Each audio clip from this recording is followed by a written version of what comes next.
بسم اللہ الرحمن الرحیم۔ السلام علیکم ورحمۃ اللہ وبرکاتہ۔ سردی کا موسم تھا کہ ہر طرف دھند ہی دھند نظر آ رہی تھی۔ تہجد کے وقت مولوی صاحب مسجد کی جانب رواں دواں تھے۔ بسم اللہ پڑھ کر انہوں نے مسجد کا دروازہ کھولا۔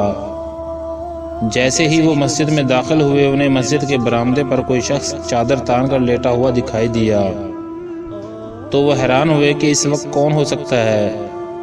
پھر وہ آگے بڑھے، انہوں نے اس لیٹے ہوئے وجود کو ہلا کر کہا کہ اٹھو بھائی صاحب، یہ مسجد ہے، سونے کی جگہ نہیں۔ مگر وہ وجود پہلی بار ہلانے پر بھی ٹس سے مس نہ ہوا۔ مولوی صاحب نے انہیں دوبارہ سے ہلایا اور کہا اٹھو بھائی، یہاں کیوں سو رہے ہو؟ ان کی یہ بات کرنے کی دیر تھی کہ اتنے میں اس نے اوپر سے چادر ہٹائی۔ مولوی صاحب کے حیرانگی سے ماتھے پر بل پڑے۔ انہوں نے دیکھا کہ 15-16 سال کی لڑکی سہمی سی بیٹھی تھی۔ بال بکھرے ہوئے تھے اور منہ پر ایسے نشان تھے جیسے کسی نے مارا ہوا ہو۔ اس کی آستین پھٹی ہوئی تھی اور آستین سے یوں خون رس رہا تھا جیسے گہرے زخم لگا ہوا ہو۔ مولوی صاحب نے حیرت سے پوچھا کہ بیٹی تم کون ہو؟ یہاں کیوں بیٹھی ہو؟ پہلے تو لڑکی ڈر گئی، کچھ نہ بولی، مگر مولوی صاحب کے دوبارہ پوچھنے پر بتانے لگی کہ میرا نام کرن ہے اور میں ہارون آباد کے گاؤں سے آئی ہوں۔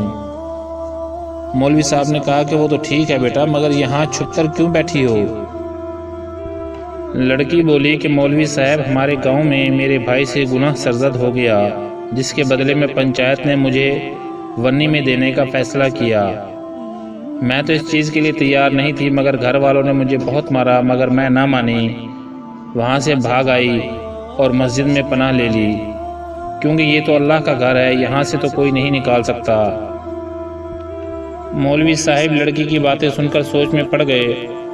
سوچنے لگے کہ اس طرح اس لڑکی کو یہاں پر نہیں رکھا جا سکتا۔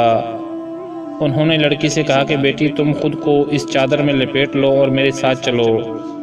لڑکی نے ایسا ہی کیا۔ لڑکی کے پاس چھوٹی سی گٹھڑی تھی جسے اس نے ساتھ اٹھا لیا اور مولوی صاحب کے پیچھے چل دی۔ مولوی صاحب اسے اپنے گھر لے گئے۔ گھر میں ان کی بیوی اور ایک بیٹا رہتا تھا۔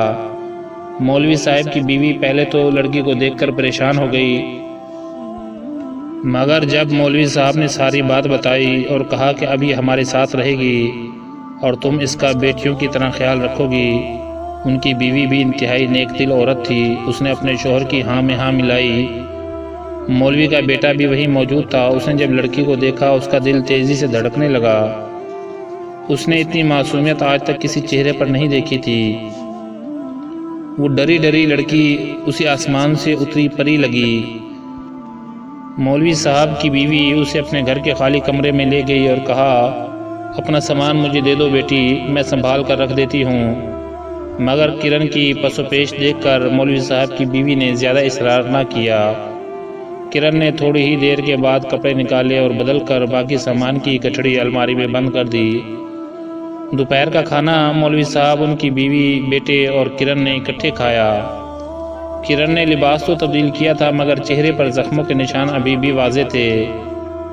مولوی کے بیٹے کا نام احمد تھا۔ احمد کرن کو چور نگاہوں سے بار بار دیکھ رہا تھا۔ اس کی خوبصورتی احمد کو بھا گئی تھی۔ رات کے وقت مولوی صاحب نے اپنی بیوی سے کہا کہ بھلے لوگ، میرے دل میں ایک بات صبح سے کھٹک رہی ہے۔ ان کی بیوی نے پوچھا کہ کیا ہوا مولوی صاحب، آپ کیوں پریشان ہیں؟ کہنے لگی کہ آپ نے نوجوان لڑکی کو اس گھر میں رکھا تو ہے، مگر کل کو اونچ نیچ ہو گئی تو ہم کیا کریں گے؟ اس سے بہتر ہے کہ احمد سے اس کا نکاح کروا دیں تاکہ بعد میں کوئی مسئلہ نہ ہو، ہم بھی اس کے محافظ بنیں اور اس کے حقدار ہوں۔ مولوی صاحب کو بیوی کی بات ٹھیک لگی، کیونکہ وہ بچی انہیں بھی معصوم اور پیاری لگی تھی، مگر پھر بھی زمانے کی ہوا انسان کو لگتے دیر نہیں لگتی۔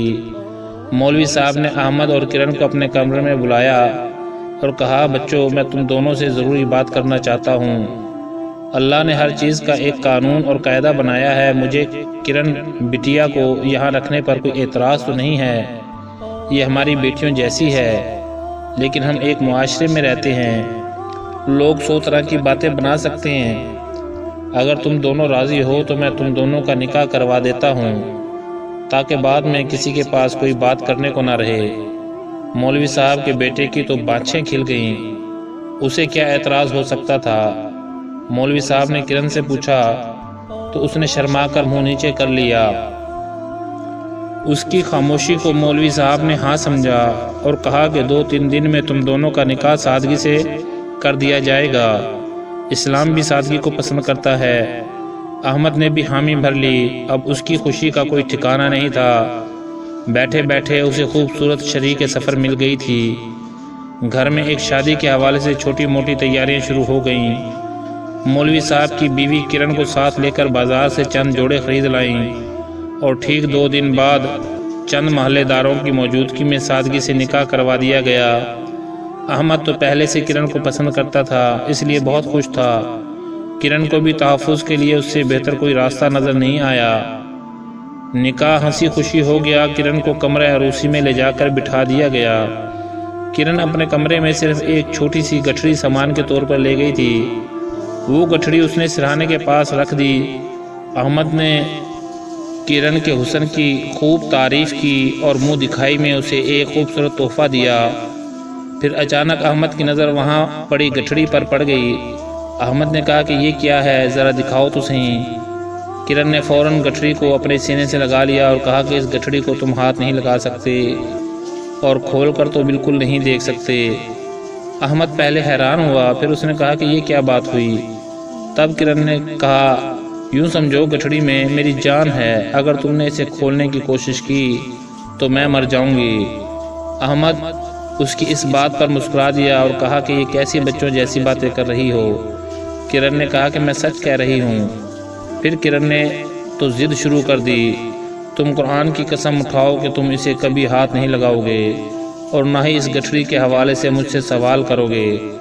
تب احمد کو لگا کہ معاملہ واقعی سنگین ہے۔ اس نے اپنی بیوی کی خوشی کے لیے قرآن کی قسم کھا لی اور کہا کہ کبھی اسے کھولنے کی کوشش بھی نہیں کروں گا۔ اگلی صبح کرن کو احمد نے منہ اندھیرے اٹھا دیا اور کہا کہ اٹھو کرن، ہم اپنی زندگی کی شروعات نماز سے کریں گے۔ آج سے تم بھی نماز کی پابندی کرو گی اور ہم کوشش کریں گے۔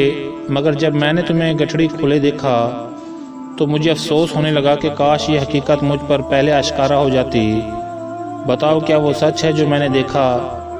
کرن اس کے پیروں میں گر گئی، اس سے معافیاں مانگنے لگی اور کہا، خدا کے لیے مجھے چھوڑنا مت، میں آپ کو سب کچھ سچ سچ بتا دوں گی۔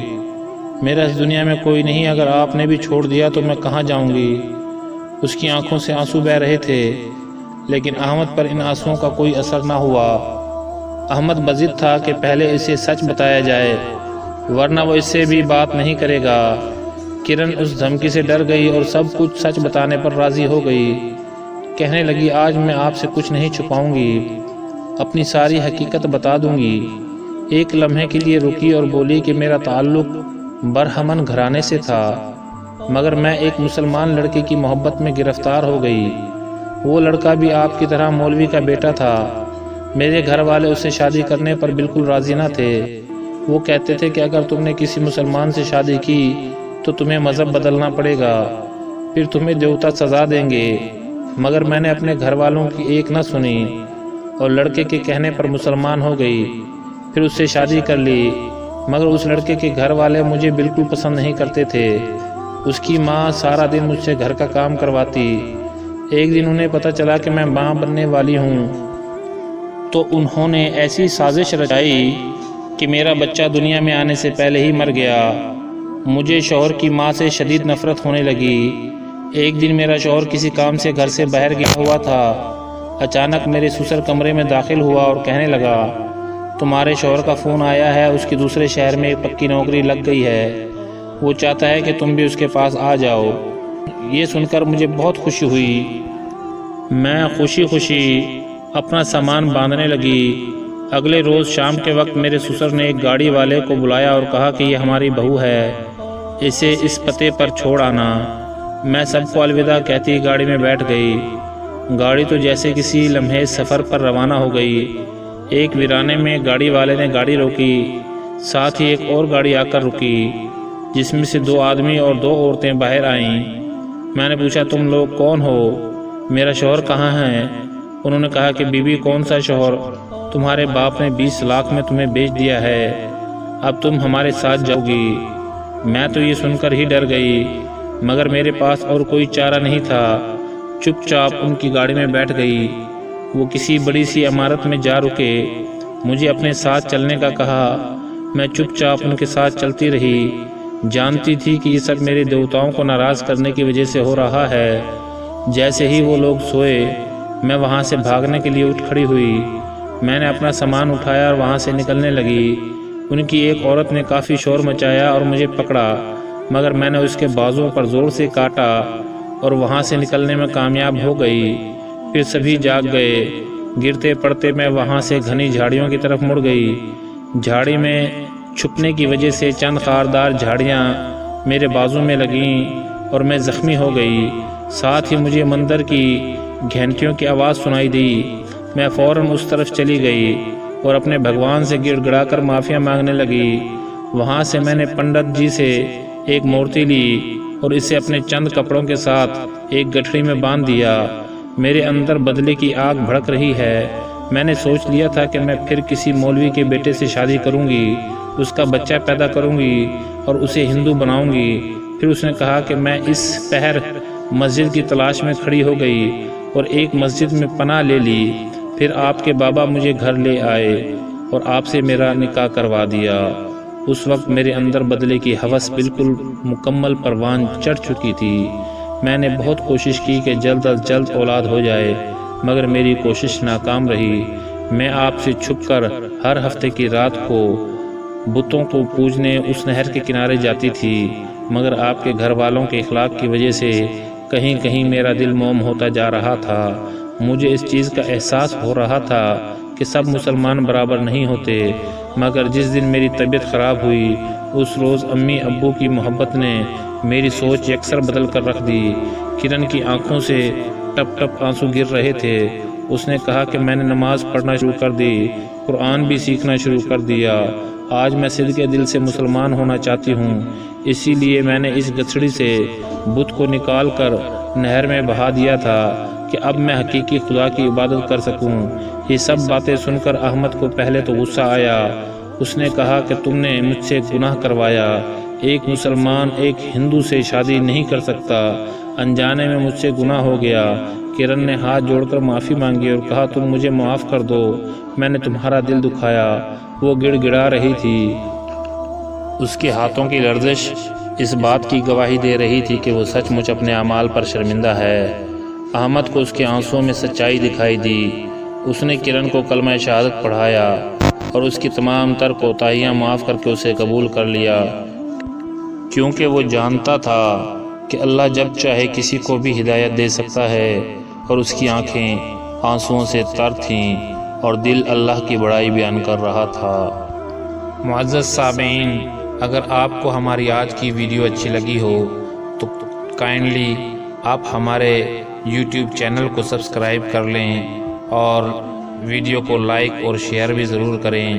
والسلام ورحمۃ اللہ وبرکاتہ۔